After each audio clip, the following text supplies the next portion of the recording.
Zee 24 तास एक पाऊल पुढे। मुंबईतल्या सांताक्रूझ जवळ बस उलटल्याने झालेल्या अपघातामध्ये 2 जण जखमी झालेत। खेरवाडी जंक्शन जवळ हा अपघात झाला।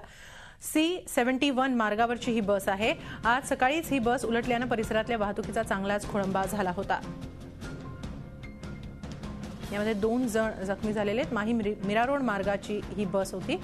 सकाळीच ही बस उलटल्याने या ठिकाणी खेरवाडी जंक्शन जवळ वाहतुकीचा चांगलाच खोळंबा झाला होता। पण याबाबत अधिक माहिती घेऊया आमचे प्रतिनिधी अमित जोशी यांच्याकडून। अमित, सध्या काय स्थिती आहे? बस सकाळी उलटली होती, वाहतुकीचा खोळंबा झाला होता, सध्या त्या परिसरात काय स्थिती आहे? उत्तरेकडे जाणारी वाहतूक या मार्गावरची या वाहतुकीला अडथळा निर्माण झालेला आहे।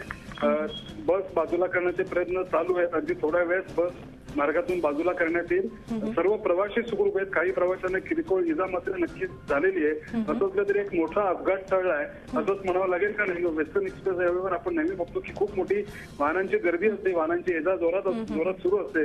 मात्र हा अपघात होताना त्या निमित्ताने अजून कुठल्या अपघाताला सामोरं जावं लागलं नाही, हेच मोठं नशीब समजायचं। धन्यवाद अमित, आपण दिलेल्या या माहितीबद्दल। मोठा अनर्थ तर टळलेला आहे, मात्र बस ही उलटल्यानं काही वेळ वाहतुकीचा खोळंबा झालेला आहे आणि थोड्याच वेळात ही बस बाजूला केली जाईल।